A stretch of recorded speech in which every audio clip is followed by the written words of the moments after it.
Bismillahirrahmanirrahim. Assalamualaikum warahmatullahi wabarakatuh. Selamat pagi anak-anak semua. Gimana kabarnya? Baik-baik saja?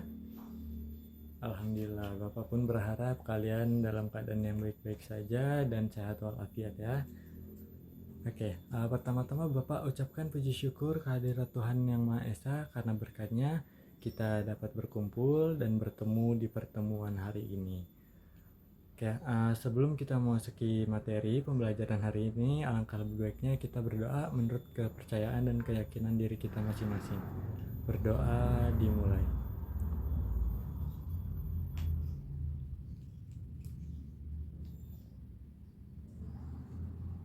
Berdoa selesai. Semoga pembelajaran kita hari ini berjalan dengan lancar ya. Apa yang akan Bapak sampaikan dapat tersampaikan dengan baik di pikiran dan hati kalian. Amin ya rabbal alamin. Perkenalkan dulu, nama Bapak Sultan Salahuddin Arya Praja. Bapak akan mengabsen nama kalian dari absen pertama ya sampai absen terakhir. Oke, baik. Budi Triyono. Oke, hadir ya. Lalu ada Yulianti. Oke, hadir.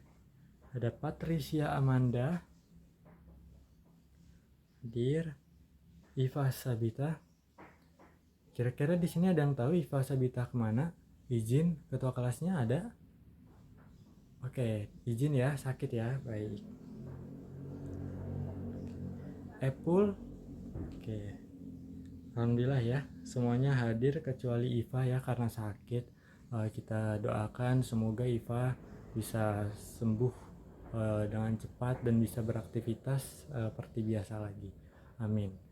Oke, pada pertemuan hari ini Bapak akan menyampaikan materi tentang pembangunan ekonomi komparatif.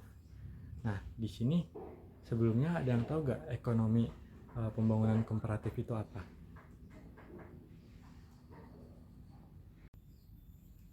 Jadi pembangunan ekonomi komparatif, pembangunan ekonomi. Jadi pembangunan ekonomi adalah suatu proses kenaikan pendapatan total dan pendapatan per kapita dihitung dari pertumbuhan penduduk dan perubahan fundamental suatu ekonomi. Dan untuk komparatif adalah perbandingan antara variabel dengan variabel yang lain atau lebih dari dua variabel. Jadi untuk konsepnya pembangunan ekonomi komparatif adalah suatu perbandingan dan persamaan antara satu negara dengan negara-negara yang ada. Untuk apa? Untuk mendefinisikan mana negara maju dan mana negara yang berkembang. Nah, untuk mendefinisikan negara berkembang secara umum telah kita lihat dari pendapatan per kapita yang dibuat oleh World Bank atau Bank Dunia. Jadi Bank Dunia membuat seperti beberapa kategori dari negara-negara berkembang sampai negara-negara yang maju, dilihat dari beberapa pendapatan per kapita dari yang terendah sampai yang tertinggi seperti itu. Jadi ada 4 kategori.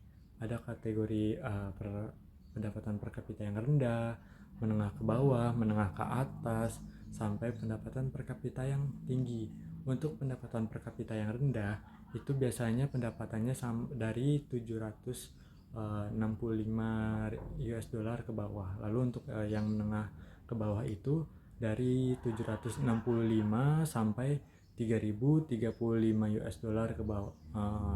Ya semacam itu ya, dari 765 sampai 3035 US dollar Amerika. Lalu untuk yang menengah ke atas itu dari 3035 US dollar sampai 9365 US dollar.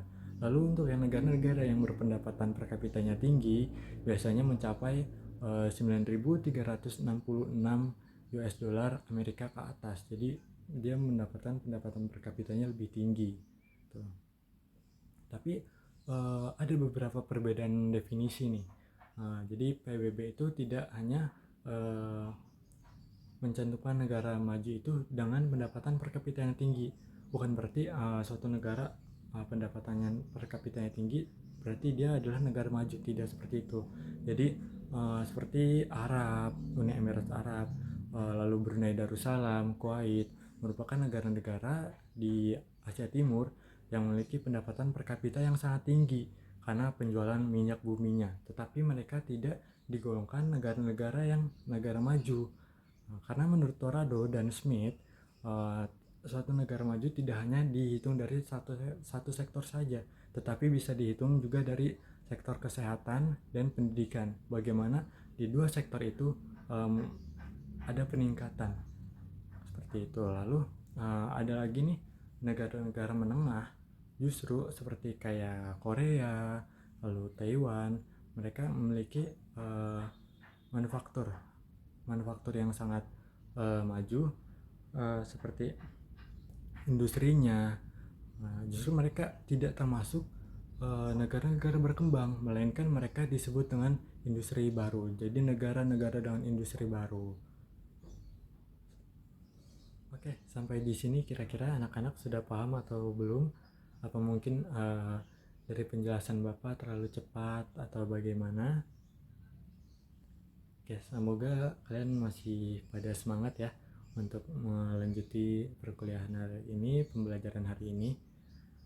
Bapak juga akan menyampaikan tentang sumber daya alam dan sumber daya manusia dalam suatu negara.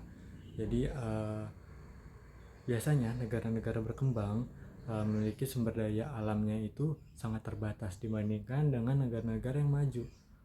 Nah, walaupun ada sebagian kecil negara-negara berkembang memiliki sumber daya alam yang begitu banyak seperti lautan, tambang, tapi karena mereka tidak memiliki sumber daya manusianya yang memiliki kapasitas yang tinggi, sehingga mereka tidak bisa memanfaatkan suatu sumber daya alamnya, berbanding terbalik dengan negara-negara maju yang memiliki banyak sumber daya manusia yang melebihi kapasitas, sampai mereka bisa memanfaatkan suatu sumber daya alam di negaranya. Lalu ada GDP dan pendapatan per kapita. 4/5 penduduk bumi berasal dari negara-negara berkembang. Nah, sebagian dari mereka memiliki problem yang sama, yaitu rendahnya tingkat pendapatan. Itu berbanding terbalik dengan negara-negara maju yang relatif memiliki tingginya pendapatan saat memulai perekonomiannya. Lalu ada perbedaan iklim, di mana negara-negara berkembang itu biasanya ada di daerah yang tropis atau subtropis yang memiliki 2 musim, berbanding terbalik dengan negara-negara maju yang mempunyai 4 musim. Mereka biasanya berada di bagian utara bumi. Nah,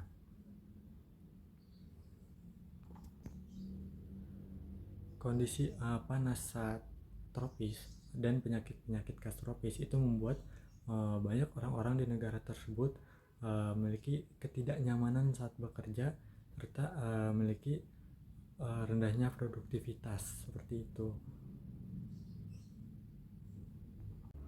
Lalu ada migrasi internasional, di mana negara-negara berkembang memiliki problem brain drain, atau yang disebut perpindahannya orang-orang yang memiliki kapasitas skill yang sangat tinggi untuk membangun suatu negara, tetapi mereka lebih memilih berpindah ke tempat lain atau ke negara-negara maju. Ini sangat merugikan negara-negara berkembang karena mereka kehilangan orang-orang yang memiliki kapasitas untuk membangun suatu negaranya. Berkembangnya sektor-sektor ekonomi dan hasil ekspor manufaktur di suatu negara itu tidak lepas dari tingginya suatu teknologi di negara tersebut. Karena apa? Negara-negara maju dan negara-negara berkembang yang menjadi negara industri baru, mereka relatif besar mengalokasikan dananya untuk pengembangan dan riset suatu teknologi, berbanding terbalik dengan negara berkembang yang relatif kecil, karena mereka tidak mempunyai finansial yang cukup kuat atau finansial yang cukup banyak untuk melakukan riset dan pengembangan suatu teknologi, dan lemahnya sebuah institusinya dalam suatu negara tersebut. Oke, dari yang Bapak sampaikan tadi ke kalian, ada beberapa karakteristik dari negara-negara berkembang. Jadi Bapak untuk Bapak minta sama kalian menyebutkan beberapa karakteristik tersebut di kolom komentar. Nah, nanti siapa yang menjawab di kolom komentar, akan Bapak tambahkan nilainya. Oke, nah ya, Bapak hitung sampai 10 deh ya.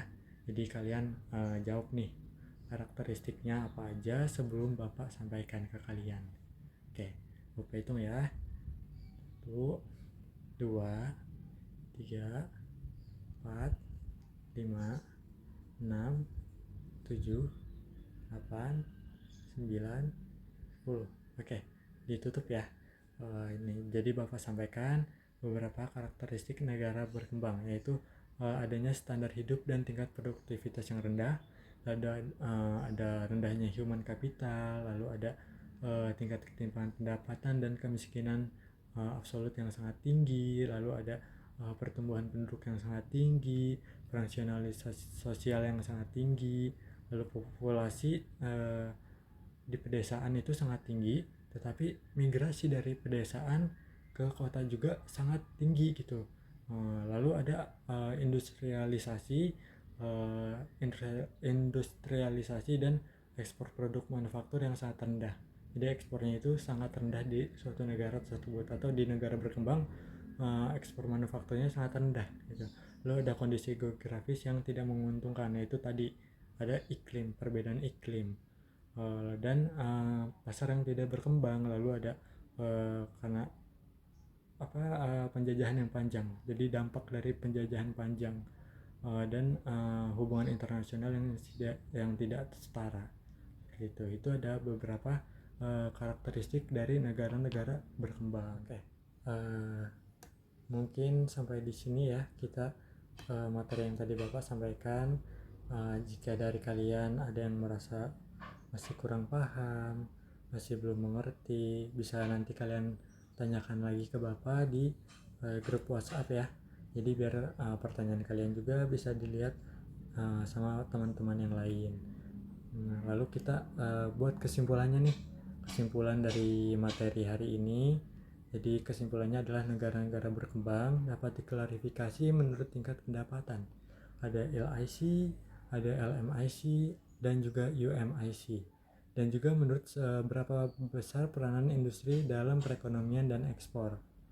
Jadi negara-negara berkembang menghadapi masalah keterbelakangan, kemiskinan, kualitas sumber daya manusia, dan produktivitas yang rendah, standar hidup yang rendah, dan transformasi ekonomi yang mengabaikan sektor pertanian, lalu dan ketergantungan pada ekspor yang komoditi primer. Untuk itu, negara-negara berkembang perlu melakukan pembangunan tidak hanya berfokus pada peningkatan pendapatan real per kapita ya. Jadi tetapi juga harus pendidikan dan kesehatan. Jadi disinilah pentingnya pembangunan manusia dengan indikator human. Jadi itu adalah kesimpulan dari pertemuan kita hari ini. Bapak sudahi sampai di sini. Jika dari kalian ada yang merasa kurang paham, bisa kalian baca lagi bukunya, buka bukunya di bab ini, atau kalian bisa tanyakan lagi ke Bapak di grup WhatsApp ya. Bapak sudahi sampai di sini. Sebelum mengakhiri pembelajaran hari ini, alangkah lebih baiknya kita berdoa menurut keyakinan dan kepercayaan kita masing-masing. Berdoa dimulai.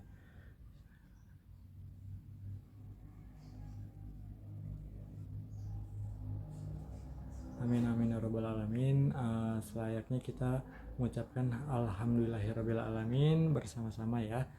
Alhamdulillahirabbil alamin. Mohon maaf apabila ada kekurangan dalam sikap, tutur kata yang Bapak sampaikan.